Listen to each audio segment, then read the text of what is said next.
The hype for Starfield is palpable, and after so many delays, it feels a little unreal that it's finally here. Being a game of massive space exploration and adventure, Starfield is understandably set many years in the future, some 3 centuries to be precise. But what exactly led up to humanity becoming a spacefaring species with multiple factions all competing for their share of the wealth the universe has to offer? Well, quite a lot actually. With that, it's time to get out your history books as we examine the complete Starfield timeline before you start playing.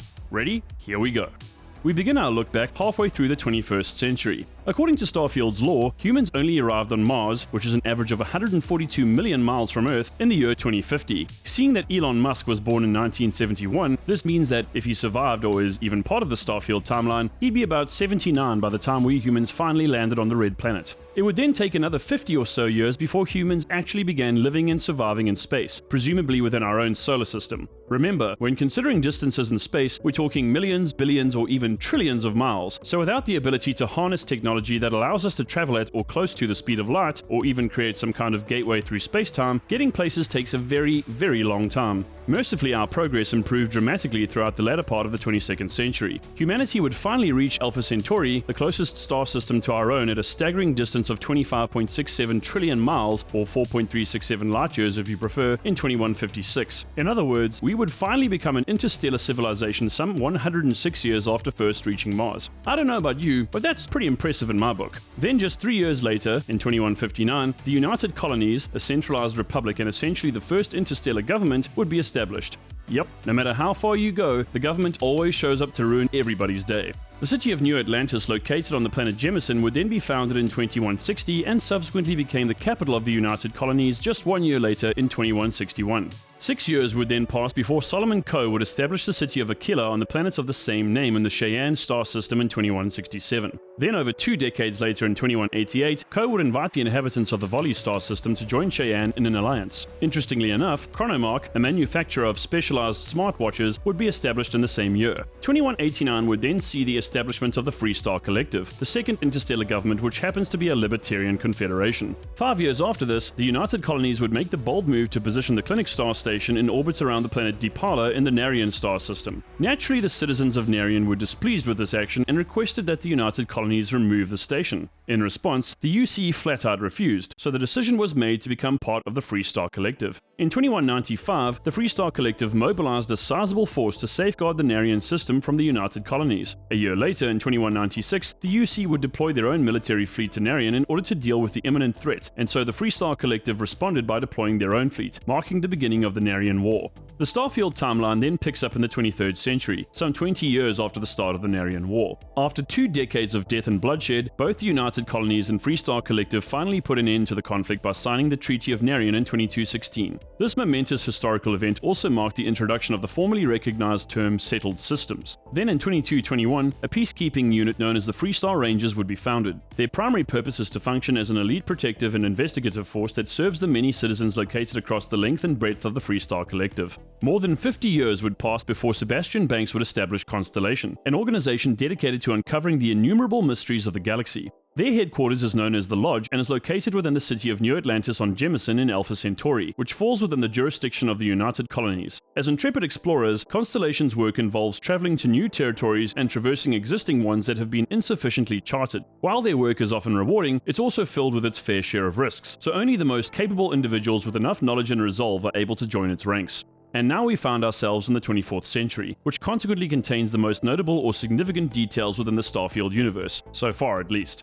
30 years after its founding, Barrett, a man who is described as an adventurer, scientist, and explorer, would join Constellation in 2305 in the hopes of helping them in their mission to discover the secrets of the stars. The Free Star Collective would then establish a colony in order to initiate a farming operation on the planet Vesta in the Lunara system in 2307. Seeing that this move effectively violated the Treaty of Narian since the Free Star Collective were expanding into a 4th system, the United Colonies strongly objected to their action in 2308. However, instead of immediately moving towards a military conflict, an attempt was made to hold diplomatic diplomatic talks in the hopes that the issue could be resolved peacefully. This ultimately proved futile, with neither side being willing to compromise in any way, so the UC attacked Vesta and wiped out the Freestar Collective's forces, and thus a new conflict began in the form of the Colony War. 2 years into the war, Constellation were finally able to acquire their very first artifact in 2310. However, for some reason, the artifact was placed into the organization's archive without any further inquiry or study. Then in 2311, the Battle of Cheyenne took place, in which the UC's navy were destroyed by a Freestar flotilla that consisted of both military and civilian ships. This stunning defeat was too much for the UC to bear, and so just 3 years after it started, the Colony War was brought to a violent end.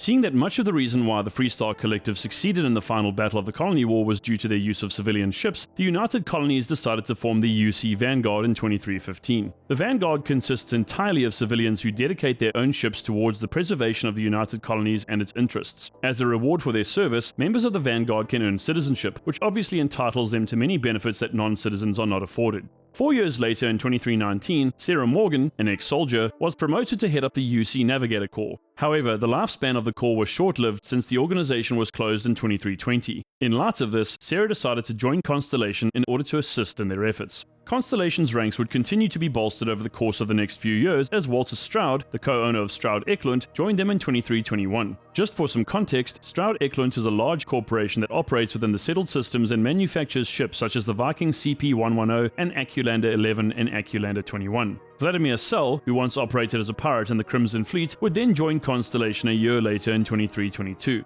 Again, for some context, the Crimson Fleet is a loose confederation of pirate captains that operates in various spaces across the settled systems. They are recognized as a major problem by both the Freestar Collective and United Colonies, and are easily identified by the Jolly Roger, which serves as their faction's emblem. Sarah Morgan would then become the acting chair of Constellation in 2325, meaning that she would take on the task of determining their mission and activities going forward. In the same year, theologian Matteo Cartri would join Constellation and commit his talents and knowledge towards the furtherance of the organization's agenda. 1 year later, in 2326, the artifact that had been placed in Constellation's archives would be discovered by Barrett, who would then ostensibly take some time to further investigate it and attempt to derive some answers regarding its origin and purpose in the process. In the same year, Sarah would invite Noel, whose surname is not currently specified, to join Constellation, effectively serving as Sarah's protege. Then Sam Coe, a former Freestar Ranger and descendant of Solomon Coe, the founder of Aquila City, would join Constellation along with his daughter Cora in 2327. Sam is someone who believes fervently in justice, and that if you have to sometimes break the rules in order to help someone, then it's completely valid.